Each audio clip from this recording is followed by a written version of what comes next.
Assalamu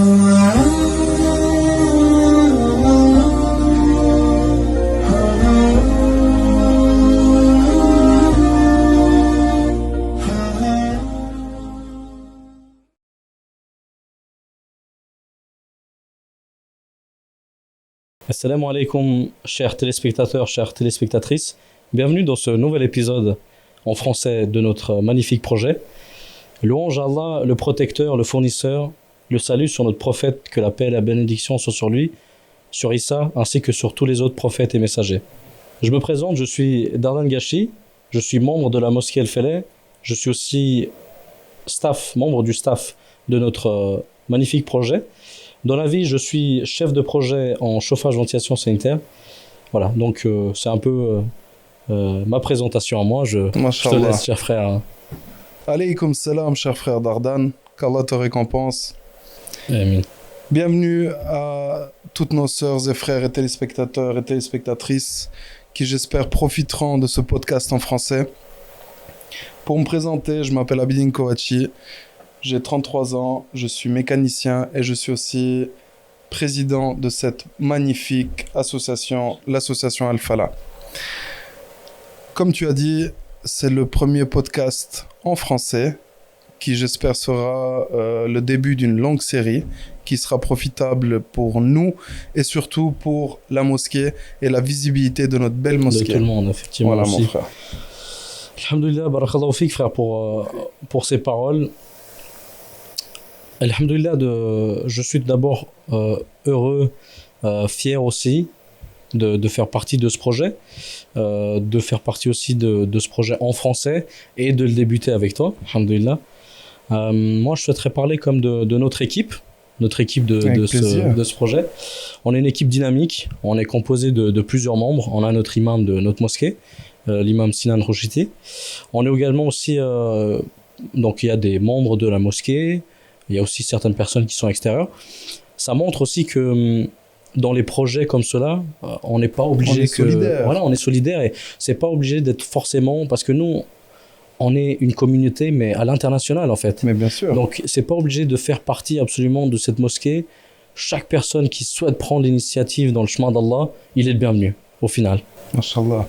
Et puis il me semble que tu es un des initiateurs de ce projet avec d'autres, c'est juste? Alors pas direct, effectivement, indirectement, oui, c'est juste. Et c'est surtout l'imam et puis notre cher frère Exxon, qui était dans le premier épisode qui fait la partie albanaise. Albanaise, ouais, qu'Allah les récompense. Amin, qu'Allah les récompense. Amin. Et moi, si je peux ajouter à tout ça, je trouve ça magnifique de pouvoir, aujourd'hui en 2025, faire... comment dire ça, un côté digital à la mosquée. Effectivement. Parce que c'est vrai que la mosquée, on ouvre nos portes. Bien sûr, elles sont ouvertes à tout le monde. On a cette transparence pour tout le monde. Mais le côté digital va plus impacter aussi la jeunesse. Parce que je pense que c'est plus la jeunesse d'avant. La jeunesse d'aujourd'hui est beaucoup sur les réseaux, beaucoup sur Facebook, beaucoup sur YouTube. Et je trouve ça important qu'on puisse aider ces jeunes, pouvoir les guider dans la voie d'Allah, bien sûr, et aussi à travers ce podcast, pouvoir montrer notre religion. Ouais, une perspective neuve. Une perspective neuve de notre religion, et moderne, si on peut dire ça comme ça. Exactement, ouais. Et bien sûr, avec tout ce qu'on fait à la mosquée, toutes nos activités, je trouve vraiment sincèrement que cette activité donne un plus à notre mosquée. Alhamdulillah. Je me permets de rebondir sur ce que tu dis, subhanallah. En fait, quand tu regardes, parce que bien sûr, l'initiative ou la démarche, d'abord, c'est de satisfaire Allah subhanahu wa ta'ala. On souhaite vraiment satisfaire notre créateur, parce qu'au final, chaque acte qu'on fait, c'est pour lui, c'est pour qu'il soit satisfait de nous. Bien sûr. Et en fait, en deuxième temps, c'est que ça nous permet aussi de propager cette parole. Bien sûr. Que des personnes acquiescent de nouvelles connaisses. Bien sûr. Et puis en fait, je pense qu'on en prendra aussi des connaissances à travers ce podcast. Ça, c'est clair qu'on ne se met pas du côté de celui-là qui va donner cette connaissance. En fait, même si on est devant la caméra, on va prendre aussi cette connaissance. Exactement. En fait. Et puis, subhanallah, je me permets de rebondir surtout sur ton message de ces réseaux. En fait, aujourd'hui, c'est vrai que on a souvent cette perception des médias qui est forcément négative. Mais en fait, quand tu regardes, c'est que c'est l'humain qui l'a fait négatif, parce que chaque outil, tu peux le prendre en bien ou en mal. Ah ben bien sûr. Et en fait, c'est là où le musulman doit aussi un petit peu se démarquer, parce que on doit faire en sorte que même cet outil, on l'utilise en bien. Bien sûr, et si je peux ajouter quelque chose à tout ça, non seulement pour les musulmans, mais je trouve que ça ouvre aussi la porte à que d'autres religions viennent parler avec nous, qu'on puisse partager. Parce qu'il ne faut pas oublier une chose, c'est que le but de ce podcast, à mon sens, est de pouvoir faire de nouvelles rencontres. Exactement, ouais. Instaurer une certaine intégration à notre religion dans cette ville, dans ce pays, qui est un magnifique pays d'ailleurs. Et je trouve ça beau de pouvoir ouvrir les portes de la mosquée à travers ce podcast. Exactement. Que ça soit physiquement les gens qui vont venir discuter avec nous, partager leur savoir, partager leur quotidien, fait, fraternellement bien sûr. Et... rencontres, discussions, divers thèmes, sujets variés. Bien sûr, voilà, bien sûr. Exactement. Et comme tu as dit, personne de toute nationalité ou toute religion, exactement. Pas de mais. Pour revenir un petit peu sur le... Il y a un point que je trouve très important, en tout cas moi qui me tient à cœur, c'est que, en fait, quand tu te dis, c'est qu'aujourd'hui, les réseaux sociaux, c'est un outil qui est tellement puissant. Ça a un impact énorme. Et en fait, si tu l'utilises à bien escient, tu peux faire quelque chose de dingue, en fait. Et bien sûr. Moi, j'étais en train de penser l'autre fois, je me disais, moi, je suis originaire du Kosovo. Oui. D'accord. Et en fait, si tu veux, tu te dis que non, qui est aussi chez vous la même chose, on a une chambre qui s'appelle la chambre des hommes. Oui. Et en fait, que des hommes se réunissent dedans. Donc même l'imam à l'époque qui venait, c'était dans cette chambre-là. Et en fait, quand lui, il donnait des conseils ou apprenait entre ce qu'il disait lui, la réception de l'information. C'était un peu le WhatsApp. Voilà. La réception de l'information, ce qu'il retenait, ce qu'il comprenait, et ce que l'homme allait rediffuser derrière. Alors déjà, il y avait une monstre perte d'informations. Oui. Et certaines personnes, en fait, étaient privées de cette information. Aujourd'hui, tu peux être en Australie, tu peux être aux États-Unis. Au bout du monde, ouais. Au bout du monde, aux quatre coins du monde, tu es touché par ça, quoi. Bien sûr. Et en fait, c'est ça, ce magnifique truc de pouvoir se dire, un bon message, tu peux le diffuser dans le monde entier, quoi. C'est incroyable, en fait. Non seulement un bon message, mais je pense que il y a beaucoup de messages. Bah après, ça, c'est plutôt une opinion personnelle. Sur les réseaux, que ça soit sur Internet, Facebook, Insta et autres, je trouve qu'il y a beaucoup de choses. Il y a de très bonnes choses et de choses extrêmement négatives. Exactement, ouais. Non seulement avec ce podcast, j'espère éclaircir certaines choses négatives, pouvoir donner une autre vision et opinion de notre religion et de qui nous sommes. Ouais.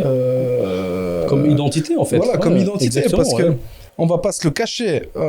Sur les réseaux, on voit de tout, malheureusement. Et beaucoup de jeunes se sourcent dans ces réseaux. Exactement. Vont chercher leurs sources, vont apprendre la religion, ou même que ce soit l'islam ou que ce soit d'une autre. Ils vont prendre leur information sans forcément chercher plus loin, sans poser de questions. Tout à fait, ouais. Et à travers ce podcast, ce que je veux vraiment, c'est qu'ils aient certaines réponses à leurs questions.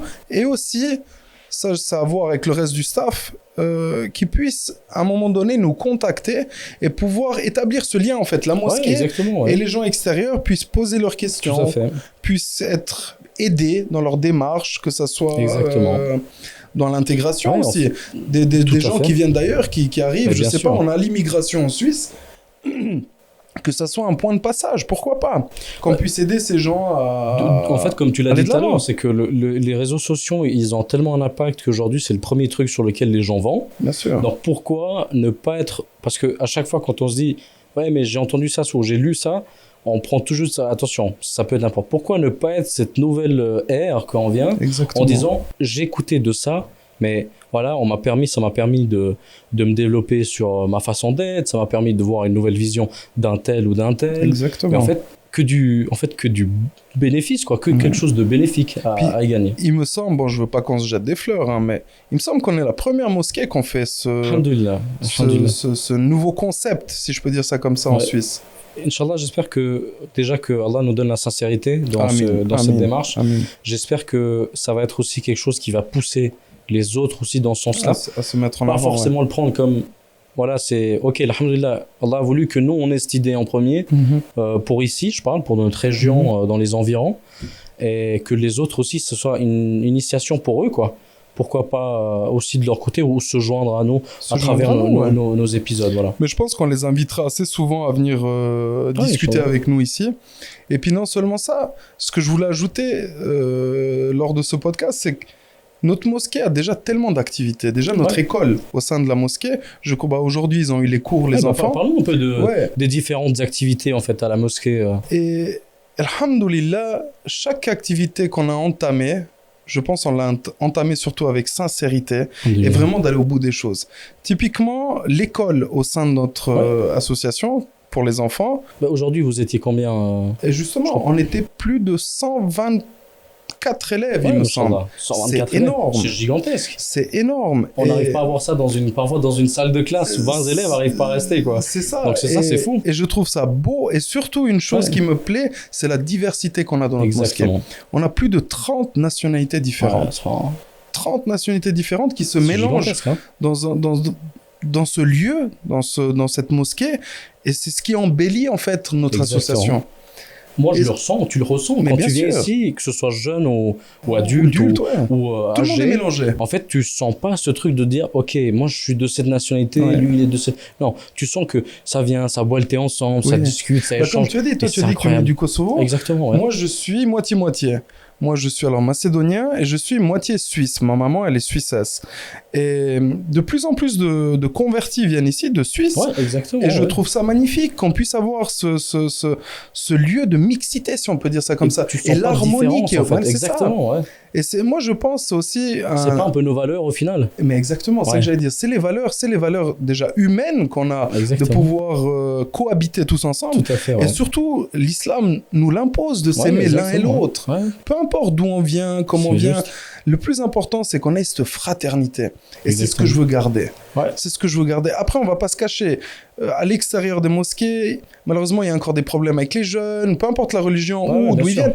Et j'aimerais pouvoir créer ce lieu où les jeunes peuvent venir discuter, sortir de leurs problèmes, pouvoir, entre guillemets, pas les guider, mais reprendre un chemin droit et sain pour eux-mêmes. Pouvoir les remettre sur le bon rail, quoi. Exactement. Au final, la mosquée, elle peut être aussi un peu perçue comme une auberge de jeunesse. Quand tu regardes l'auberge de jeunesse, c'est un peu le recueil pour les jeunes. Exactement. Pourquoi la mosquée ne le serait pas? Exactement. Nous, on voit que les enfants, la plupart des enfants ou des jeunes qui viennent chez nous, dans notre mosquée, enfin je dis chez nous la mosquée, mais ça peut être dans n'importe quelle mosquée au final, mais quand tu regardes, tu vois la différence, tu vois la tranquillité qu'ils ont, c'est pas forcément, voilà, parce que ça leur permet d'être avec des personnes qui se sentent bien, où il n'y a pas cette différence, et en final le fait de se sentir bien, moi j'ai l'impression la mosquée, c'est vraiment quelque chose qui te facilite dans la vie. Et bien sûr. Ça te renoue aussi ton lien, et non seulement ça, et on a besoin d'aide à la mosquée, on a besoin de bénévoles. Bien sûr. On a tellement typiquement quand on fait la promenade de l'école, on est plus de 150 élèves. On a besoin d'aide, d'accompagnateurs. Tout à fait. Typiquement, pour le service technique, avoir des coups de main, des jeunes qui s'y connaissent en électronique, des jeunes moins jeunes, plus vieux, c'est égal. L'âge n'a pas de... Juste le staff qu'on a besoin pour mettre en place l'émission, là, par exemple, le podcast, quoi. Exactement. Et ça permet aussi d'avoir une activité pour ces jeunes et pour d'autres, en dehors du quotidien, et faire quelque chose de sincère pour son créateur. Et se sentir bien au final. Ça c'est clair. J'aimerais juste, petite parenthèse, j'aimerais remercier nos sponsors et aussi nos frères et sœurs qui contribuent tous les jours pour ce magnifique projet. qu'Allah vous récompense. Et aussi, en fait, je parle vraiment de tout le monde, hein, que ce soit le décor, la contribution financière, la contribution au niveau des idées, main d'œuvre, tout vraiment. qu'Allah vous récompense tous. Et si je peux ajouter, je crois qu'il y a encore des places pour le sponsoring. Oui, il y a encore des places pour le sponsoring. N'oubliez pas, mes frères, pour ceux qui ont des sociétés qui veulent se mettre en avant, on est ouvert à ça. Et n'oubliez pas que ce projet, il faut le soutenir, quoi. Exactement. Il faut le soutenir. C'est grâce à eux, au final. C'est grâce à ces sponsors et d'autres qu'on peut avancer et puis faire de plus belles choses. Pour relier par rapport à ce que tu as dit tout à l'heure, c'est un projet très bien, l'idée c'est très bien. Bien sûr. Mais si tu n'as pas d'équipe derrière, tu peux pas toujours arriver à tes fins. Donc vraiment, c'est pour ça l'importance aussi de la communauté qu'on a, des gens et leurs contributions. Parfois, on a l'impression que c'est un tout petit truc, mais en fait, au final, c'est gigantesque. Parce que chaque soutien fait que tu arrives à un certain palier. Bien sûr. Et donc, c'est vraiment ça qui est magnifique. Et à travers ça, je voulais aussi remercier le comité de cette association qui soutiennent ce projet à 2000%. J'ai eu un rendez-vous avec eux où on a parlé du podcast et ils ont tous trouvé magnifique ce projet et qu'Allah les récompense aussi pour le travail qu'ils font derrière, que ce soit administratif ou autre, pour garder... On le voit pas forcément. Hein. On le voit pas, c'est quelque chose, c'est... Bon, maintenant, je vais un peu jeter des fleurs sur le comité. Pas trop non plus. Non, il faut pas qu'ils prennent la grosse tête. Mais c'est vrai que c'est un travail énorme. Oui, bien sûr. Non, tout à fait. Surtout les parkings et tout ce qui est autour de la mosquée. Chaque truc doit être, si on peut dire, calibré, millimétré. Ah, bien sûr. C'est un travail. Et justement, à travers ce podcast, j'espère attirer plus de monde qui puisse venir aider à entretenir ces lieux pour pouvoir qu'on continue à développer d'autres activités. Puis bien sûr, je remercie notre imam, Sinan, qui est pour moi, je parle à titre individuel, un pilier de cette mosquée. Ouais, qu'Allah de récompense, qu'Allah le protège. C'est clair qu'on n'a pas souvent aussi l'occasion de voir des personnes qui sont autant engagées. Bien sûr. Parce que c'est vrai que, en fait, c'est là où tu vois la différence de l'engagement sincère, parce qu'on se voit, chacun, on a nos occupations, etc. Ouais. On peut dire au final que c'est son métier, mais même parfois dans notre propre métier, on a des hauts, des bas. Voilà. Mais on voit qu'il y a une certaine... Tu vois la différence, c'est comme tu viens de dire, dans nos métiers, on a des hauts, des bas, mais dans son métier, on n'a pas le droit d'avoir de hauts, de bas. Exactement, ouais. On doit toujours dégager cette forme de... Persévérance, en fait. Persévérance, ouais. Tout à fait. Et c'est pas facile. Ouais, exactement. C'est pas facile. Ah non, c'est assez... Moi, je trouve... Son métier, le pire, qu'Allah le récompense. Ah, oui. Lui, son métier, toi, quand tu commences à 8h le matin, tu finis à midi, tu reprends à 13h30, tu finis à 18h. Lui, son métier, c'est 24 heures sur 24, toute l'année. C'est ça, ouais. Entre les gens qui ont des problèmes personnels, qui ont besoin de lui pour discuter, bien sûr. Entre les familles qui ont besoin d'une oreille, comme on dit, pour pouvoir exprimer une douleur, exprimer autre. Ici, s'occuper des enfants, s'occuper des membres, c'est énorme. C'est énorme. Et puis après, on est quand même un peu...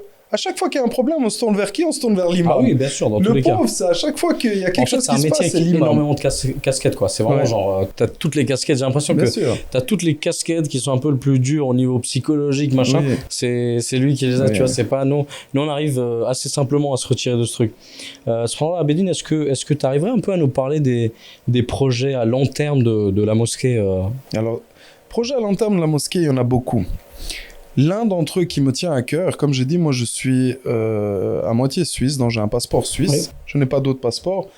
Et le fait d'avoir un cimetière pour nous en Suisse, c'est un des projets que la mosquée, on essaye de développer, car ça nous tient à cœur, parce que de plus en plus de fidèles suisses sont ici, ou même même qui ne soient pas suisses en fait, qui soient d'autres nationalités, mais qui ont grandi ici, qui ont été élevés ici, veulent se faire enterrer ici. Ouais. Et on parle pas souvent de la mort, mais je pense que c'est quelque chose de très important. C'est quelque chose qu'on doit se le rappeler assez souvent. Quand voilà, parce qu'on va tous y goûter. Ouais, c'est une chose qui est garantie, que Allah nous garantit, c'est qu'on va tous y goûter. Ouais, tout à fait, ouais. Et c'est un projet énorme, qui est très complexe, et que j'espère aussi à travers ce podcast ait un impact. Enfin, que les gens voient qui nous sommes, et qu'on puisse aussi à travers ça pouvoir faire avancer certaines choses et pouvoir aller de l'avant. Après des projets, il y a le projet de la mosquée, du bâtiment en lui-même, qui est un énorme projet qu'on avance, on va dire à petits pas, mais... petits pas, mais sûr, quoi. On arrive quelque part. Et puis, encore une fois, ce podcast peut aider ou même changer la donne. Bien sûr. On peut impacter beaucoup plus de gens. Tout à fait, ouais. On peut, le nerf de la guerre, on va pas se le cacher, c'est l'argent pour le bâtiment. Ah oui, donc ça peut nous aider à récolter, bien sûr. On parle de ça aussi. Après, il y a aussi tout ce qui est par rapport à l'éducation pour les enfants, les cours, etc., qui est un énorme projet qui tient à cœur toute l'association, parce que c'est une de nos plus grandes fiertés. Comme j'ai dit avant, on a 120 élèves qui viennent tous les dimanches, c'est énorme. Alors c'est toute une logistique derrière tout ça. Bien sûr. Entre les inscriptions, les enfants... La gestion, etc. Moi, j'en ai 3 à la maison. C'est déjà compliqué. Alors quand je les vois, eux ici, ils en ont 120. Ouais, non, mais c'est du job. Hein. Moi déjà avec un, voilà. Je me dis, quand il y en aura plusieurs, si, ça en aura plusieurs.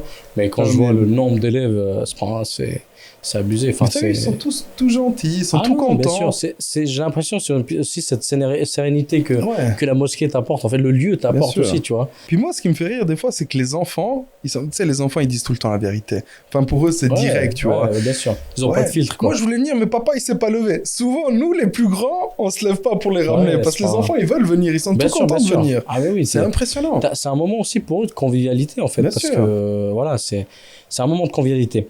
Est-ce que il y a aussi d'autres projets? Je sais qu'il y a aussi d'autres projets durant la semaine. Alors oui, il y a tous les cours qui sont donnés par notre imam après les prières. Il y a des activités, ça je laisserai aux gens venir nous visiter. Des activités, il y en a tous les jours, ça veut dire les activités sont quotidiennes au sein de notre association. Il y a d'autres projets qui se mettront en route dans le futur, mais j'invite les gens à venir se renseigner directement ici à l'association. Parfait, frère. Bah écoute, je pense qu'on arrive gentiment sur notre fin de ce podcast. Voilà, je pense qu'on va se donner un petit message de motivation. Moi, comme je le disais tout à l'heure, aujourd'hui, en fait, on est dans une dynamique qui est très rapide. Et en fait, parfois, je trouve qu'il est un peu difficile de se sentir à sa place par rapport à toutes ces choses qui arrivent trop rapides. Mais pour moi, c'est vraiment, en tout cas, c'est ma vision des choses. C'est vraiment primordial de se rapprocher de la mosquée et en fait, de s'entourer de bonnes personnes parce que ça, pour moi, ça fait que le quotidien il soit plaisant et meilleur. Je me permets juste de citer un hadith. Où notre prophète, que la paix et la bénédiction soit sur lui, a dit « Chaque homme suit la religion de son meilleur ami. » Ça, c'est clair. Que chacun de vous choisisse donc ses amis avec soin. Bien sûr. Parce que c'est là, en fait, c'est dans les moments de faiblesse où on voit sur qui on peut compter et puis qui peut nous orienter vers le bien. Parce qu'avoir un mauvais entourage, en fait, c'est même s'ils sont là, ils peuvent t'orienter vers le mal. Voilà. C'est clair. Moi, pour un peu conclure ce magnifique podcast, déjà, je tiens à remercier l'équipe qui a mis en place ce podcast, tout le service technique, tout le travail qui est derrière dans le montage de vidéos et autres. Qu'Allah vous récompense. Qu'Allah récompense les initiateurs de ce magnifique projet. Et je suis convaincu que ce podcast ramènera beaucoup de bien au sein de cette association. Et j'espère que c'est le début d'une longue lignée et qu'on arrivera un jour au 1000e épisode. On pourra se remémorer. Voilà. Ce premier épisode où on discutait tout à l'heure, on a un peu le track, exactement. Un bon track. Bah écoute, c'est une bonne chose. Je pense que ce track, il est surtout parce qu'on veut faire les choses bien en fait. Bien sûr. Et donc voilà. Mais je pense que ça va bien se passer. Et surtout pour tous les frères et toutes les personnes qui participent à ce projet, si je peux dire une chose, c'est toute grande œuvre, si on peut dire. Rencontre une certaine grande difficulté. Ah, bien sûr. Et ne pas se laisser abattre par cette difficulté, mais persévérer, aller de l'avant ne lâchez rien. Gardez vraiment cet objectif devant vous et vraiment arriver à votre objectif. Qu'Allah te récompense, mon frère. Amin. Qu'Allah nous donne la sincérité. Amin. Qu'Allah fasse qu'on soit toujours dans ce chemin pour notre créateur et non pour on va dire la vision des autres, voilà, pour que les autres nous plaisent. C'est vraiment pour que Allah soit satisfait de nous et qu'il nous permette, comme tu as dit tout à l'heure, qu'on arrive à quelque chose de grand, mais qui soit bénéfique surtout et qui soit satisfait de nous. Je vous remercie à tous. Je vous remercie encore une fois les sponsors, les frères, les sœurs qui ont aidé pour ce projet. De toute manière, n'hésitez pas à vous abonner, à aimer la vidéo si elle vous a plu, à partager et qu'Allah vous récompense. Assalamu alaikum wa rahmatullahi wa barakatuh.